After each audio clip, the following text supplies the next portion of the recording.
చేతక్ 3501 ఇది 3.5 kWh battery కెపాసిటీతో వస్తూ 1,42,000 X-showroom price లో వస్తూ బెంగళూరులో 1,50,000 ఆన్ రోడ్ ప్రైస్ వస్తుంది. అండ్ ఈ బండి 153 కిలోమీటర్ల ఐడీసీ రేంజ్ క్లెయిమ్ చేస్తుంది. అండ్ ఇప్పుడైతే ఫుల్ ఛార్జ్ లో on the dash board echo mode లో 133 కిలోమీటర్ల రేంజ్ క్లెయిమ్ చేస్తుంది. స్పోర్ట్స్ మోడ్ లో చూపిస్తుంది 130 కిలోమీటర్లు అని చెప్పి. అండ్ ఇవాళ మనం ఈ స్కూటర్ ని రేంజ్ టెస్ట్ చేద్దాం, అసలైన రేంజ్ ఎంత ఇస్తుందో చూద్దాం. ఇంకా దాంతో పాటు స్కూటర్ పెర్ఫార్మెన్స్ ఎలా ఉంది, టాప్ స్పీడ్ ఎలా ఉంది, యాక్సిలరేషన్ ఎలా ఉంది, ప్రతి చిన్న విషయం ట్రై చేద్దాం అలా. ఇంకా ఈ బ్లూ కలర్ అయితే గ్లాసీగా చాలా అందంగా ఉంది, చాలా ప్రీమియం లుక్ అయితే ఇచ్చేస్తుంది. ఇది కోస్టింగ్ రీజనరేషన్ ఆల్రెడీ స్టార్ట్ అయిపోయింది. అండ్ ఆ కోస్టింగ్ రీజన్ ని మెజర్ చేయడానికి ఇక్కడ ఒక స్కూటర్ ఐకాన్ ఇచ్చారు. మీరు ఎప్పుడు యాక్సిలరేటర్ వదిలినా ఈ స్కూటర్ ఐకాన్ పూర్తిగా గ్రీన్ కలర్ కి మారిపోయి రీజనరేట్ అవుతుంది అని ఇండికేట్ చేస్తుంది. ఇప్పుడైతే బండి రీజనరేట్ అవుతుంది, కానీ అంత స్ట్రాంగ్ అయితే కాదు. కానీ స్కూటర్ రీజనరేట్ అవుతుంది అని నేను ఫీల్ అవ్వగలుగుతున్నాను. అండ్ ఛార్జ్ తగ్గే కొద్దీ కోస్టింగ్ రీజనరేషన్ అనేది ఇంకా స్ట్రాంగ్ అవుతూ వెళ్తుంది. చేతక్ కంటేనే ఎప్పుడు స్ట్రాంగర్ రీజనరేషన్ ఉంటుంది. అండ్ ఇదిగో ఇప్పుడు మన దగ్గర 95% ఆఫ్ ఛార్జ్ బ్యాలెన్స్ ఉంది. అండ్ రేంజ్ ఎస్టిమేట్ ఉన్నటువంటి పడిపోయింది టు 107 కిలోమీటర్స్. ఇప్పుడే ఒక 2 నిమిషాల ముందు దాకా రేంజ్ ఎస్టిమేట్ చూపిస్తోంది 125, 126, 127 కిలోమీటర్స్ అని చెప్పి.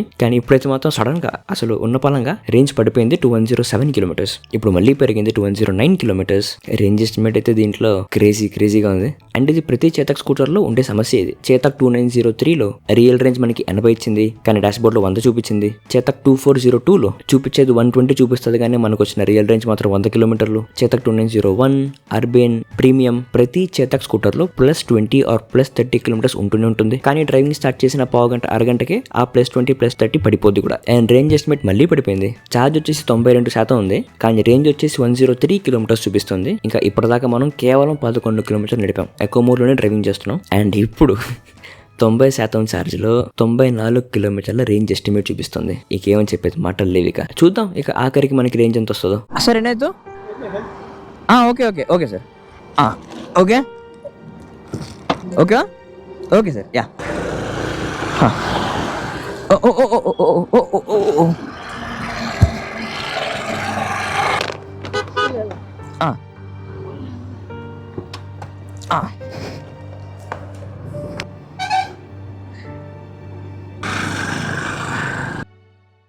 ఇప్పుడు నాకు ఒక డౌట్ వచ్చింది, ఈ రేంజ్ ఎస్టిమేట్ లైవ్ అప్డేట్ అవుతుందా? కారణం ఏంటంటే కాసేపు దాకా మనం 50-60లో క్రూజ్ చేస్తూ వచ్చాం, రేంజ్ ఎస్టిమేట్ పడిపోతూ వచ్చింది. కానీ ఒకవేళ మనం 30 and 40 స్పీడ్ లో నడిపితే రేంజ్ ఎస్టిమేట్ పెరుగుతుందా? ఇప్పుడు రాబోయే 2-3 కిలోమీటర్లు 30 and 35 స్పీడ్ లోనే నడుపుతాను. అండ్ చూద్దాం రేంజ్ ఎస్టిమేట్ పెరుగుతుందేమో అని. ఇప్పుడైతే మన దగ్గర 88% ఆఫ్ ఛార్జ్ ఉంది. అండ్ రేంజ్ ఎస్టిమేట్ 92 కిలోమీటర్లు చూపిస్తుంది. రోడ్ బాగాలేదు, ఇక్కడ ఒక బ్యాడ్ ప్యాచ్ వచ్చింది. ఇక్కడ నుంచి యాక్చువల్ లెఫ్ట్ తీసుకుంటే రోడ్ బాగుంటుంది, కానీ మనం రైట్ లోనే వెళ్దాం. ఈ సీట్ ని, ఈ సస్పెన్షన్ ని, ఈ స్కూటర్ ని పరీక్షించబోతున్నాం. రైట్ సోఫార్ బాగానే ఉంది. ఇందులో కాసేపటి దాకా నాకు అనిపించింది డాష్ బోర్డ్ లో రేంజ్ నిజంగానే లైవ్ అప్డేట్ అవుతుందేమో అని, కానీ లేదు. 30s and 35s లోనే డ్రైవింగ్ చేయగా నాకు వచ్చిన ఎఫిషియన్సీ 10 Wh/km, 10 అంత తక్కువ వచ్చింది. అండ్ దాని తర్వాత నాన్ స్టాప్ గా 60 and 65లో క్రూజ్ చేస్తూ వచ్చాను. ఇప్పుడు వచ్చిన ఎఫిషియన్సీ వచ్చేసి 24 Wh/km.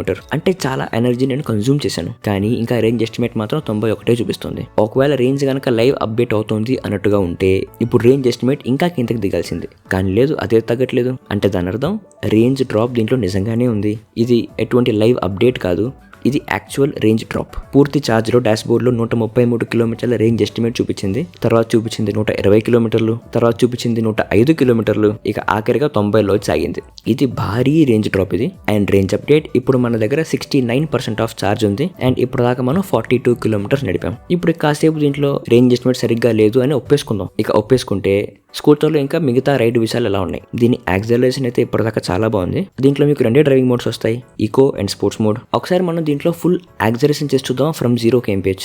ఇంకా పనిలో పని దీంట్లో కోస్టింగ్ రీజనరేషన్ ఒకసారి ట్రై చేసేద్దాం. చాలా స్ట్రాంగ్ కాదు, కానీ సుమారుగా బాగానే ఉంది at this charge level. 90% charge లో ఉన్న కోస్టింగ్ రీజనరేషన్ కంటే కొద్దిగా స్ట్రాంగ్ అయింది, కానీ స్ట్రాంగెస్ట్ అయితే కాదు. ఓకే, రెడీ, 3, 2, 1 ఫుల్ థ్రాటిల్ ఇచ్చాను. 10, 15, 20, 25, 30, 35, 40, 45, 50. ఇది సాఫ్ట్గానే ఉంటూ స్ట్రాంగ్ యాక్సిలరేషన్ కూడా ఇస్తుంది ఎకో మోడ్లో. అంటే మనం ఫుల్ థ్రాటిల్ ఇచ్చినాక అలా వెనక్కి పుష్ అయ్యేంత స్ట్రాంగ్ యాక్సిలరేషన్ కాదు, కానీ స్ట్రాంగ్గా ఉంది. అండ్ ఇప్పుడు మనం ఎకో మోడ్లోని టాప్ స్పీడ్కి చేరుకున్నాం, 70 kmph. అండ్ ఇది డీసెంట్లీ స్ట్రాంగ్ ఇది యాక్చువల్లీ. ఇంకా నిజం చెప్పాలంటే సిటీ లోపల డ్రైవింగ్కి దీని ఎకో మోడ్ సరిగ్గా ఉంది. ఇది సుమారుగా ఏథర్లోని రైడ్ మోడ్ లాగా లేదా ఓలాలోని నార్మల్ మోడ్ లాగానే ఉంది. అంతే స్ట్రాంగ్గా అనిపిస్తుంది. యాక్సిలరేషన్ అండ్ స్పీడ్ కూడా చాలా decent and sufficient for a city ride. And దీని సైడ్ మిర్రర్ నాకు తెలిసి దీన్ని అప్డేట్ చేసి తీరాలండి. ఇది అంత ఉపయోగకరంగా లేదు. అంటే సిటీ లోపల తిరగడానికి పర్లేదు, కానీ కానీ ఇటువంటి ఖాళీ హైవేలో వెనకలు వచ్చే రోడ్లు బండ్లు అంత క్లియర్గా కనిపించదు. ఇప్పుడు దీని స్పోర్ట్స్ మోడ్లో యాక్సలరేషన్ చూద్దాం అండ్ పనిలో పని దీని బ్రేకింగ్ స్ట్రెంగ్త్ చూద్దాం. సో దీంట్లో మీకు front disc and rear drum brake వస్తుంది. యాక్చువల్లీ బాగుంది, స్ట్రాంగ్గా ఉంది. స్పోర్ట్స్ మోడ్కి వెళ్దాం. Ready 3, 2, 1 full throttle. Nice. Eco mode కంటే రెట్టింపు యాక్సలరేషన్ ఉంది. 40, 45, 50. వావ్, మై గాడ్, రియలైజ్ అయ్యే లోపలే మనం 65 స్పీడ్లో ఉన్నాం. 74, 75, 76, 81. My God. స్పెసిఫికేషన్ సీట్లో అయితే ఈ బండి యొక్క టాప్ స్పీడ్ కేవలం 73 kmph, కానీ ఇవాళ మనకి 81 దాకా పోగలిగాం. 81 kmph ఆన్ చేతక్. ఇంకా రియలైజ్ అయ్యే లోపలే దీని యాక్సలరేషన్ చాలా స్ట్రాంగ్గా ఉండింది. ఆల్మోస్ట్ ఎకో మోడ్ కంటే రెట్టింపు యాక్సలరేషన్ అది అదిరిపోయింది, చాలా బాగుండింది. అంటే ఇది అన్కంట్రోలబుల్ యాక్సలరేషన్ కూడా కాదు. ఇంకా ఈ స్కూటర్ బిల్డ్ క్వాలిటీ బాగుండడం వలన మన ఆపోజిట్ నుంచి చాలా బలమైన గాలి వీస్తున్నప్పటికీ నాకు ఇప్పటిదాకా బాగా కాన్ఫిడెంట్ రైడే వస్తుంది. ఓకే, ఇప్పుడు తిరిగి ఎకో మోడ్కి వెళ్దాం. ఒకసారి దీన్ని బ్రేకింగ్ స్ట్రెంగ్త్ చూద్దామా? 3, 2, 1. ఓకే, ఫుల్ బ్రేక్స్ ఇచ్చాను. నైస్. యాక్చువల్లీ స్ట్రాంగ్ బ్రేక్స్ ఇవి, front disc and rear drum brakes. ఇంకోసారి ట్రై చేద్దాం. ఫుల్ బ్రేక్స్ ఇచ్చాను. నైస్. చాలా కాన్ఫిడెంట్ అండ్ స్ట్రాంగ్ బ్రేకింగ్ ఇస్తుంది బండి. Range update. ఇప్పటిదాకా మనం 60 కిలోమీటర్స్ నడిపాం అండ్ 51% ఆఫ్ ఛార్జ్ బ్యాలెన్స్ ఉంది. ఇప్పుడు చూద్దాం ముందు మనకి ఎంత రేంజ్ వస్తుందని చెప్పి. కానీ ఛార్జ్ 50% చేరుకుందంటే హాఫ్ రైడ్ రివ్యూ సమయం అయినట్టే కదా. పద చేద్దాం. దీంట్లో మీరు రైడింగ్ మొదలెట్టిన వెంటనే మీరు గమనించే ఫస్ట్ థింగ్ ఈ స్కూటర్ యొక్క వెయిట్. ఇది close to 135 kilos of kerb వెయిట్తో వస్తుంది. అండ్ కొత్తగా వచ్చే 3.5 kWh బ్యాటరీ కెపాసిటీ వల్ల ఈ స్కూటర్ ఇది వరకు వచ్చే చేతక్ కంటే ఇది కొంచెం భారీగా ఫీల్ అవుతుంటుంది. అండ్ మీరు యాక్సలరేట్ చేసిన ప్రతిసారి ఆ వెయిట్ అనేది మీకు ఫీల్ అవుతుంటుంది. ఇందులో బేసిక్గా మీకు 2 డ్రైవింగ్ మోడ్స్ వస్తాయి, eco and sports mode. And వీటి రెండిట్లోనూ యాక్సలరేషన్ బాగా క్యాలిబ్రేటెడ్ గాను బాగా సుఖంగాను ఉంటుంది. తర్వాత దీని సీట్ కంఫర్ట్. ఇది వరకు ఇది చేతక్ స్పెషల్ ఎడిషన్ స్కూటర్లో మాత్రమే వచ్చేది ఈ ప్యాడెడ్ సీట్. అండ్ దీని వల్ల సీట్ కంఫర్ట్ చాలా బాగుంది. ఒకవేళ రోడ్ బాగాలేకపోయినా, హాట్ హోల్స్ ఉన్న చాలా మంచి సీట్ కంఫర్ట్ వచ్చింది. తర్వాత దీని డాష్ బోర్డ్. ఇందులో మీకు 5-inch TFT touch screen display వస్తుంది. ఇది వరకు ఇది చేతక్ ప్రీమియం అనే ఒక స్కూటర్లో వచ్చేది. ఇన్ 2024 అదే ఇంటర్ఫేస్ తో మీకు దీంట్లో ఒక టచ్ స్క్రీన్ డాష్ బోర్డ్ వస్తుంది. అండ్ ఇక్కడ వచ్చేసి మీ మ్యూజిక్ కంట్రోల్స్, ఇక్కడ navigation controls from map my India, and ఇక్కడ వచ్చేసి స్కూటర్ నోటిఫికేషన్స్. అండ్ దీని సెట్టింగ్స్లో ఒక ఇంట్రెస్టింగ్ పాయింట్ ఏంటంటే ఇందులో మీరు డాక్యుమెంట్స్ సేవ్ చేసుకోవచ్చు అఫ్ కోర్స్.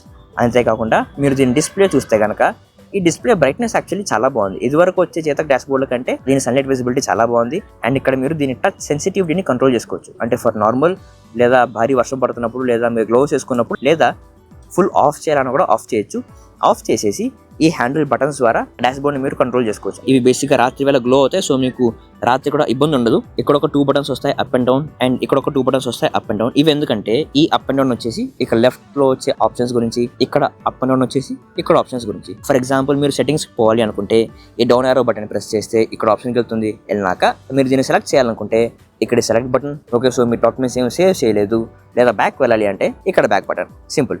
మిగతా వచ్చేసి you have indicator, low beam and high beam, headlight and honk, and ఇటుపక్క start, stop and driving mode, boot, reverse and indicator. ఇంకా బ్రేక్స్ చూస్తే దీంట్లో మీకు వచ్చేది front disc brake, rear drum brake. ఇంకా there is a nice plastic cover for the motor also, రాళ్ళు రప్పల నుంచి లేదా మట్టి నుంచి కాపాడడానికి. ఇంకా సేమ్ గ్లాసీ ఫ్రంట్ లుక్స్, ఇంకా same side stand, same nice pillion foot rest. Storage చూస్తే దీన్ని ఒకసారి ప్రెస్ చేస్తే 5 liters ఆఫ్ గ్లో బాక్స్ వస్తుంది. అండ్ దీంట్లో మీకు ఒక ఛార్జింగ్ పిన్ ఉంటుంది, and first aid kit, and ఒక holder to keep your phone. ఇంకా దీన్ని లాంగ్ ట్యాప్ చేస్తే 35 liters ఆఫ్ స్టోరేజ్ ఉంటే బూట్ స్పేస్ తెలుసుకుంటుంది. And you have a boot lamp. ఇది 3502 అండ్ 3503లో రాదు, 3501లో మాత్రమే ఉంటుంది. అండ్ దీంట్లో మీకు ఆన్ బోర్డ్ ఛార్జర్ ఉన్నందున కేవలం ఒక కేబుల్ వస్తుంది to connect the power socket to the scooter. అంతే, ఒక కేబుల్. అండ్ ఈ సాకెట్ దగ్గర కూడా there is this nice cover. And ఈ పర్టికులర్ సెక్షన్ వచ్చేసి రాత్రి వేళ వెలుగుతుంది మీ పని ఈజీ చేయడానికి. ఇంకా మీరు బూట్ తెరిచిన ప్రతిసారి ఈ వార్నింగ్ సౌండ్ వస్తూ ఉంటుంది. ఏం చేయలేం, అలవాటు చేసుకోవాలంతే. ఫ్రంట్లో ఇక్కడ ఒక హ్యాంగర్ వస్తుంది to carry up to 3 kilos. ఇప్పటిదాకా from full charge to now కేవలం 60 kilometers రేంజ్ మాత్రమే వచ్చింది. అండ్ రేంజ్ ఎస్టిమేట్ కూడా చాలా భారీగా డ్రాప్ అవుతూ వచ్చింది. ఇప్పుడు ఇక్కడ నుంచి మనకి ఎంత రేంజ్ వస్తుంది? సేమ్ మనకి మన ఫస్ట్ హాఫ్లో వచ్చినట్టుగానే అంతే రేంజ్ వస్తే కనుక టోటల్ మనకి 120 kilometers ఆఫ్ రేంజ్ రావచ్చు. కానీ అసలు రేంజ్ ఎంత వస్తుంది ఒకసారి ట్రై చేద్దామా? పద. Range update. సెకండ్ హాఫ్లో రేంజ్ చాలా త్వరగా పడిపోతుంది. చాలాసేపటి నుంచి మనం 45 and 50sలోనే క్రూజ్ చేస్తూ వస్తున్నాం. అంటే ఫస్ట్ హాఫ్ కంటే చాలా నెమ్మదిగా నడుపుతున్నాం. కానీ సెకండ్ హాఫ్లో రేంజ్ మాత్రం చాలా త్వరగా పడిపోతుంది. ఇప్పుడు మన దగ్గర కేవలం 20% ఆఫ్ ఛార్జ్ బ్యాలెన్స్ ఉంది. 50% ఆఫ్ ఛార్జ్ నుంచి 20% దాకా 33 kilometers రేంజ్ మాత్రమే వచ్చింది. కానీ ఫస్ట్ హాఫ్లో మనకి ఫుల్ ఛార్జ్ నుంచి 50% దాకా 60 kilometers రేంజ్ వచ్చింది. సో మనకి ఫస్ట్ హాఫ్లో ఎంత రేంజ్ వచ్చిందో సెకండ్ హాఫ్లో అంత రేంజ్ రాదు. కాబట్టి మనం ఇప్పుడు కొంచెం నిదానంగా జాగ్రత్తగా నడపాలి. మన చుట్టుపక్కల ఒక ఛార్జర్ దొరికేదాకా. ఇప్పుడు ఇక్కడ నుంచి మనం చేరుకోవాల్సిన గమ్యం 30 కిలోమీటర్స్ దూరంలో ఉంది, కాబట్టి మనం అక్కడ దాకా చేరుకునే ఛాన్సే లేదు. సో మనం ఇక్కడే స్కూటర్ రేంజ్ టెస్ట్ ఫినిష్ చేసుకుని ఛార్జింగ్ పెట్టుకుని తిరిగి వెళ్దాం. ఇప్పుడు మన దగ్గర 12% ఆఫ్ ఛార్జ్ బ్యాలెన్స్ ఉంది అండ్ రేంజ్ ఎస్టిమేట్ చూపిస్తుంది 15 కిలోమీటర్లు. ఇక్కడ దగ్గరలో ఒక చేతక్ షోరూమ్ దొరికింది, అది ఇక్కడ నుంచి సుమారుగా 9.5 కిలోమీటర్స్ దూరంలో ఉంది. ఇప్పుడు మన దగ్గర 12% ఆఫ్ ఛార్జ్ బ్యాలెన్స్ ఉంది. I just want to reach there. మనం అక్కడ దాకా చేరుకోగలమా లేదా? చేరుకునేస్తే చాలా మంచిది, స్కూటర్ అక్కడ ఛార్జింగ్ పెట్టుకోవచ్చు. ఒకవేళ చేరుకోలేకపోతే గనక దారిలో బండి ఆగిపోతే నడుచుకుంటూ చూసుకుంటూ వెళ్ళాలి అంతే. కాబట్టి అక్కడికి చేరుకునే దానికి వీలుగా నేను కాస్త నెమ్మదిగా 30 and 35లో క్రూజ్ చేస్తూ వెళ్తాను. అండ్ ఎక్కడైనా స్పీడ్ బ్రేకర్ కానీ ఇలాగ ట్రాఫిక్ జామ్స్ కానీ వస్తే బ్రేక్స్ వాడే బదులు కోస్టింగ్ రీజనరేషన్ మీద ఎక్కువగా ఆధారపడే ప్రయత్నం చేస్తాను. దారిలో ఛార్జ్ అయిపోయింది అండ్ మనకి చేతక్ షోరూమ్ పట్టుకొని అక్కడ 2 hours ఛార్జింగ్ పెట్టాల్సి వచ్చింది. ఛార్జింగ్ పెట్టి తిరిగి వస్తుండగా భారీ వర్షం, ఆ తర్వాత చాలా ట్రాఫిక్. ఇంత చేసి రేంజ్ టెస్ట్ అయితే మొత్తానికి పూర్తయింది. The 100% to 0% of range test on Chetak 3501. Full charge నుంచి 50% దాకా రేంజ్ అయితే అదిరిపోయింది. ఎకో మోడ్లో డ్రైవింగ్ చేసాం, స్పోర్ట్స్ మోడ్లో టాప్ స్పీడ్ దాకా యాక్సిలరేట్ చేసాం అండ్ 2-3 సార్లు చేసాం. అంత చేసి మనకి 60 కిలోమీటర్స్ ఆఫ్ రేంజ్ వచ్చింది. సెకండ్ హాఫ్లో ఎకో మోడ్లోనే 40s, 50 and 60sలో డ్రైవింగ్ చేస్తే రేంజ్ చాలా చాలా తక్కువ వచ్చింది. సెకండ్ హాఫ్లో కేవలం 40 కిలోమీటర్స్ ఆఫ్ రేంజ్ మాత్రమే వచ్చింది. సో మనకి మొత్తానికి ఫైనల్గా ఫ్రమ్ 100% to 0% ఆఫ్ రేంజ్ టెస్ట్లో మనకి 95 కిలోమీటర్ల రేంజ్ వచ్చింది. అండ్ లాస్ట్లో ఇంకా 10% ఆఫ్ ఛార్జ్ ఇంకా బ్యాలెన్స్ మిగిలింది. ఆ 10%లో 7-8 కిలోమీటర్స్ ఆఫ్ రేంజ్ వచ్చుంటే గనక మనకి 103 నుంచి 105 కిలోమీటర్ల రేంజ్ ఈ స్కూటర్లో వచ్చుండేది. This is 3501 Chetak.